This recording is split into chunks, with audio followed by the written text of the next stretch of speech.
ಸ್ನೇಹಿತರೆ ನಮಸ್ಕಾರ. ಈ ಬನ್ನಿ ನ್ಯೂಸ್ಗೆ ಸ್ವಾಗತ. ನಾನು ವಿ ಮಲ್ಲಪ್ಪ. ಹಗರಿಬೊಮ್ಮನಹಳ್ಳಿಯಲ್ಲಿ ಎಂ ರೆಡ್ಡಿ ಮಲ್ಲಮ್ಮ ಜಯಂತ್ಯೋತ್ಸವ, ಕನ್ನಳ್ಳಿಯಲ್ಲಿ ಸಾಮೂಹಿಕ ವಿವಾಹಗಳು. ಹಗರಿಬೊಮ್ಮನಹಳ್ಳಿಯಲ್ಲಿ ನಿನ್ನೆ ಎಂ ರೆಡ್ಡಿ ಮಲ್ಲಮ್ಮ ಜಯಂತಿಯನ್ನು ಸಂಭ್ರಮದಿಂದ ಆಚರಿಸಲಾಯಿತು. ತಾಲೂಕು ಆಡಳಿತ ಕಚೇರಿಯಲ್ಲಿ ಉಪ ತಹಸೀಲ್ದಾರಾದ ಶಿವಕುಮಾರ್ ಗೌಡ್ರು ಹಾಗೂ ರೆಡ್ಡಿ ಸಮಾಜದ ತಾಲೂಕು ಅಧ್ಯಕ್ಷರಾದ ಬಸವರಾಜ ರೆಡ್ಡಿ, ಮುಖಂಡರಾದ ಕೇಶವರೆಡ್ಡಿ, ಆನಂದ್ ರೆಡ್ಡಿ, ಜಿಲ್ಲಾ ಬಿಜೆಪಿ ಘಟಕಾಧ್ಯಕ್ಷರಾದ ಸಂಜೀವ್ ರೆಡ್ಡಿ ಸೇರಿದಂತೆ ಮೈನಹಳ್ಳಿ ಕೊಟ್ರೇಶ್, ಎಸ್ ಬಸವರೆಡ್ಡಿ ಹಾಗೂ ಸಮಾಜದ ಬಾಂಧವರು ಭಾಗವಹಿಸಿದ್ದರು. ಇದೇ ಸಂದರ್ಭದಲ್ಲಿ ಹಗರಿಬೊಮ್ಮನಹಳ್ಳಿ ತಾಲೂಕಿನ ಕನ್ನಳ್ಳಿ ಗ್ರಾಮದಲ್ಲಿ ಹೇಮರೆಡ್ಡಿ ಮಲ್ಲಮ್ಮ ಜಯಂತಿ ಹಾಗೂ ಶ್ರೀ ಮಲ್ಲಿಕಾರ್ಜುನ ಸ್ವಾಮಿ ರಥೋತ್ಸವದ ಪ್ರಯುಕ್ತ 19ನೇ ವರ್ಷದ ಸಾಮೂಹಿಕ ವಿವಾಹ ಕಾರ್ಯಕ್ರಮವನ್ನು ಹೇಮರೆಡ್ಡಿ ಮಲ್ಲಮ್ಮ ಟ್ರಸ್ಟ್ ವತಿಯಿಂದ ಹಮ್ಮಿಕೊಳ್ಳಲಾಗಿತ್ತು. ಈ ಸಂದರ್ಭದಲ್ಲಿ 13 ಜೋಡಿಗಳು ಹೊಸ ಬಾಳಿಗೆ ಪಾದಾರ್ಪಣೆ ಮಾಡಿದರು. ನಂದೀಪುರ ಮಠದ ಮಹೇಶ್ವರ ಸ್ವಾಮಿಗಳು, ಹಂಪಸಾಗರ ಮಠದ ರುದ್ರಮಣಿ ಶಿವಾಚಾರ್ಯ ಸ್ವಾಮಿಗಳು, ಮರೇಮನಹಳ್ಳಿ ಮಠದ ಮಲ್ಲಿಕಾರ್ಜುನ ಸ್ವಾಮಿಗಳು ಸೇರಿದಂತೆ ಕ್ಷೇತ್ರದ ಶಾಸಕರಾದ ನೇಮಿರಾಜು ನಾಯಕ್, ವಿಜಯನಗರ ಬಿಜೆಪಿ ಜಿಲ್ಲಾಧ್ಯಕ್ಷರಾದ ಸಂಜೀವ್ ರೆಡ್ಡಿ, ಎಂ ರೆಡ್ಡಿ ಮಲ್ಲಮ್ಮ ಟ್ರಸ್ಟ್ನ ಅಧ್ಯಕ್ಷರಾದ ಎ.ಟಿ. ಹನುಮನಗೌಡರು, ಕಾರ್ಯದರ್ಶಿ ಶಿವಪ್ಪ, ಖಜಾಂಚಿ ಸಿ. ಮೋಹನ್ ರೆಡ್ಡಿ ಹಾಗೂ ಪದಾಧಿಕಾರಿಗಳು ಭಾಗವಹಿಸಿದ್ದರು. ಕನ್ನಳ್ಳಿ ಗ್ರಾಮದಲ್ಲಿ ಸಾಮೂಹಿಕ ವಿವಾಹಗಳ ಹಿನ್ನೆಲೆಯಲ್ಲಿ 9 ದಿನಗಳ ಪ್ರವಚನ ಹಾಗೂ ರಂಗೋಲಿ ಸ್ಪರ್ಧೆ, ವಿದ್ಯಾರ್ಥಿಗಳಿಂದ ವಚನ ಸ್ಪರ್ಧೆ ಹಾಗೂ ಇತರೆ ಕಾರ್ಯಕ್ರಮಗಳನ್ನು ಏರ್ಪಡಿಸಲಾಗಿತ್ತು. ಕಾಲೇಜ್ ಹಾಗೂ SSLCಯಲ್ಲಿ ಅತಿ ಹೆಚ್ಚು ಅಂಕ ಪಡೆದ, ರಾಜ್ಯಕ್ಕೆ ದ್ವಿತೀಯ ಸ್ಥಾನ ಗಳಿಸಿದ ವಿದ್ಯಾರ್ಥಿಗಳನ್ನು ಸನ್ಮಾನಿಸಲಾಯಿತು.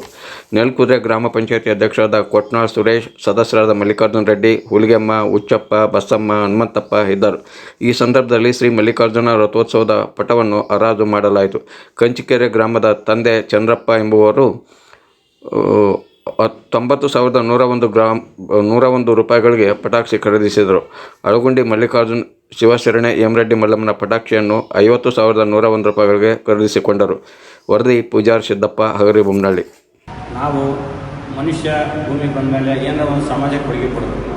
ನಾವೆಲ್ಲ ನಾವೇ ಅನುಭವಿಸೋದ್ರ ಸಮಾಜ ನಾವು ನಾಳೆ ಯಾರು ಮುಚ್ಚೆ ಮಾಡೋದು. ಅದಕ್ಕೆ ನಾವು ಸಮಾಜ ಆಗಿದ್ದಾಗ ಎಂ ರೆಡ್ಡಿ ಮಲ್ಲಮ್ಮನಂತ ಒಬ್ಬ ಪತಿವ್ರತೆ ಪ್ರತಿಯೊಂದು ಮನೆ ಒಬ್ಬ ಸೊಸೆಗೆ ಬಂದರೆ ಆ ಮನೆತನ ಆಗ್ತಂತ ನನ್ನ ಭಾವನೆ. ನೀವೆಲ್ಲ ಈಗ ಹೇಳಿದಂಗೆ ಕೇಶವರೆಡ್ಡಿ ಹೇಳಿದ್ರು, ನಾವು ಈಗ ಇನ್ನೂ 2-3 ವರ್ಷದೊಳಗೆ ನಮ್ಮ ಸುಂದರವಾದ ಕಲ್ಯಾಣ ಮಾಡ್ತೀವಿ. ನೀವೆಲ್ಲ ಸಹಕಾರ ಮಾಡಿದ್ರೆ 2-3 ವರ್ಷದಲ್ಲಿ ಅದನ್ನು ಖಂಡಿತವಾಗಿ ಮಾಡ್ತಂತೇಳಿ ಎಂ ರೆಡ್ಡಿ ಮಲ್ಲಮ್ಮ ನನ್ನ 2 ಮಾತನ್ನು ತಮ್ಮ ಮೊದಲಿಂದ ಆಸೆ ಒಟ್ಟು ಕಲ್ಯಾಣ ಮಾಡಬೇಕು ಒಂದು ವಿಷಯಕ್ಕೆ ಚೆನ್ನಾಗಿದ್ದಾರೆ. ಅವರ ಆಶಯಕ್ಕೆ ನಾವೆಲ್ಲರ ಒಗ್ಗಟ್ಟಿನಿಂದ ಸಹಕಾರ ಕೊಡುವಂಥ ಈ ಸಂದರ್ಭದಲ್ಲಿ ಹೇಳ್ತಾ ಕೊನೆಯದಾಗಿ ಈ ಕಾರ್ಯಕ್ರಮಕ್ಕೆ ಎಲ್ಲ ನಮ್ಮ ಕರೆಗೆ ಹೋಗುವಂಥ ಎಲ್ಲ ದಿನನಿತ್ಯದ ಕಾರ್ಯಗಳನ್ನು ಬದಿಗೊತ್ತು ಈ ಕಾರ್ಯಕ್ರಮಕ್ಕೆ ಬಂದು ಯಶಸ್ವಿ ಮಾಡಿದ್ದಕ್ಕೆ ಎಲ್ಲರಿಗೂ ಹೃತ್ಪೂರ್ವಕವಾದ ಧನ್ಯವಾದಗಳನ್ನು ಅರ್ಪಿಸುತ್ತಾ ಈ ಕಾರ್ಯಕ್ರಮವನ್ನು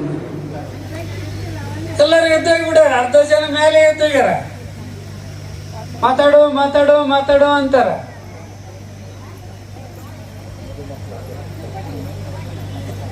ಮದುಮಕ್ಕಳು ಬಿಡುಗಡೆ ಇಲ್ಲ, ಅದು ಕಾರ್ಯಕ್ರಮ ಮುಗಿಯೋ ಮಟ್ಟ ಕುಂತ್ಗೆ ಹೋಗಲ್ಲ, ಅದಕ್ಕೆ ಕುಂತಾರ. ಅವರು ಇಲ್ಲದ್ರೆ ನಾವು ಎದ್ದೋಕ್ಕಿದ್ವಿ ಅಂತಾರ. ಈ ಹೇಮರೆಡ್ಡಿ ಮಲ್ಲಮ್ಮ ರೆಡ್ಡಿ ಸಮಾಜಕ್ಕೆ ಒಂದು ದೊಡ್ಡ ಕೊಡುಗೆಯನ್ನು ಕೊಟ್ಟು